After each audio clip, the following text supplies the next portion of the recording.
Are you crazy? Are you insane? People have asked me that more than once. And maybe they've asked you that as well, though I always hear that as less of a question and more of a statement. But the question remains, are you insane? Insanity has been described with some merit as to continue doing the same thing while expecting a different result. I think there's some truth to that. It's kind of crazy to keep doing the same thing but expecting a different result.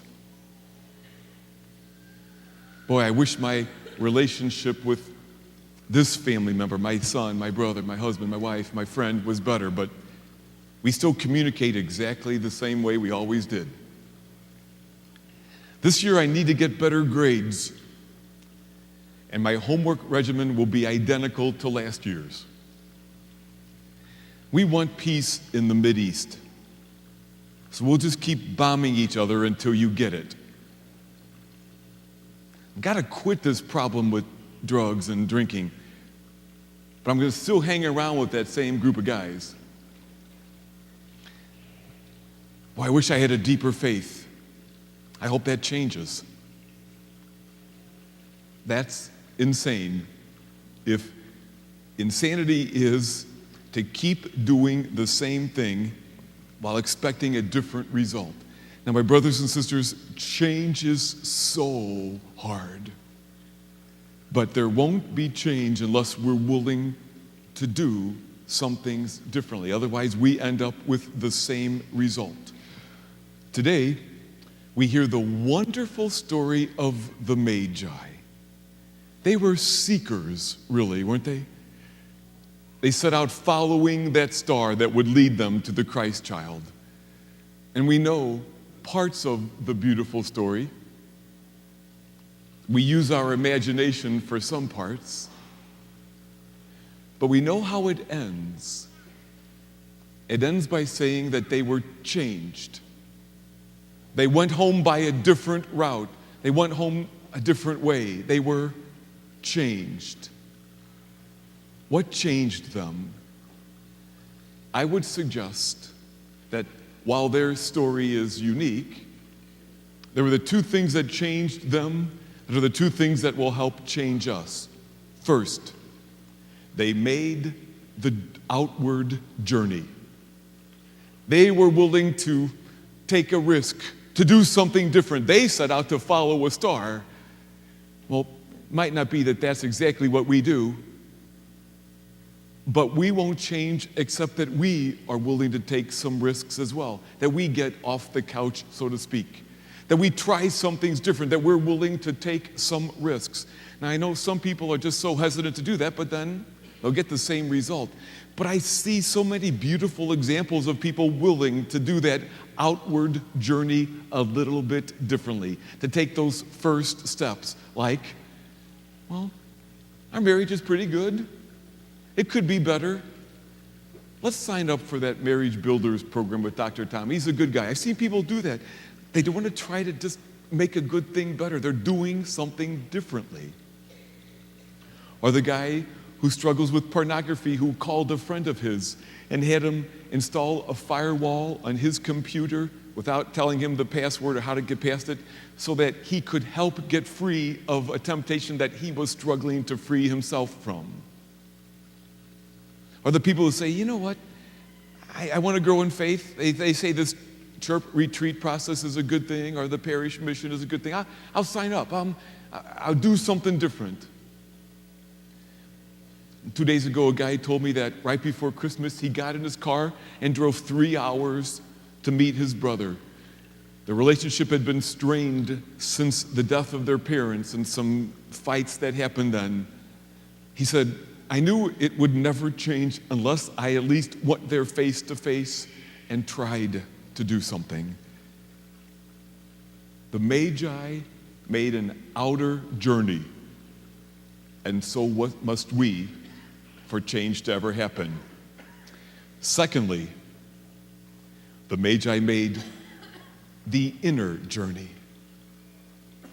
I suggest that it was partly the inner work of humility that allowed them to be different.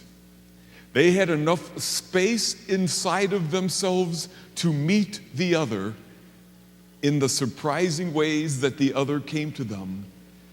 The scriptures say that they prostrated themselves before the child. This child, whom they were much more powerful than on one level, and yet on another level was much more powerful than them. And who would have ever thought that God would come this way? But they were humble enough to make space for the other, for the God who came to them as child. And my brothers and sisters, I suggest we will never change without that inward journey as well. That we've got to be humble enough to make space for others. Sadly, what we call conversation is too often monologue. I'm just so convinced of what I believe and think, and I never really meet another person then. And how would I be changed?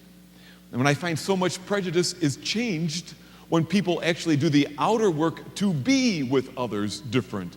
What different race or sexual orientation, our language, our walk in life, our political party, our religious background, or whatever it might be, and then to make space inside of myself to meet them, for them, not just for my opinions and my worldview, because then, like the Magi, I believe, we'd be surprised at how often we would meet the Christ who comes to us in surprising ways. Epiphany means manifestation of God. The Magi saw God. Why? Because they were willing to make the outer journey and the inner journey. And so it must be for us. John Cardinal Newman said it well. He said, "To be human is to change. To be perfect is to have changed often." Two things make that possible: the outer journey and the inner journey. Anything else is just insane. Oh, Big Al, I see you've still got your Christmas hat on. Not much longer, you're right. It's that time to take it off, isn't it? Don't like that. You don't like that? Miss Christmas. You'll miss Christmas. Yeah, change is hard, isn't it? I love Christmas. You love Christmas. Well, Big Al, I understand, but there are changes in seasons and changes in life. And some changes that we've got to work on ourselves. Don't like that. You don't like that? No, I don't sense that you do very much, actually. But Big Al, we'll never grow unless we do the hard work. God will help us, but we've got to do our part. Idea. What's your idea? Oh, that's good. I'll tell him.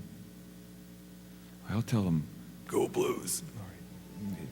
Boys and girls, Big Al had this idea that every time the decorations change from one time of year to another in church, we went from ordinary time to Advent to Christmas to ordinary time, then Lent, that every time that those decorations change, it should be a time to look at how have we changed. And 1 year from now, we'll sit in these pews again. Will we be any different? Well, if we work hard, God will help us to be even more alive. But if we don't work at it and expect to be different, that's just crazy.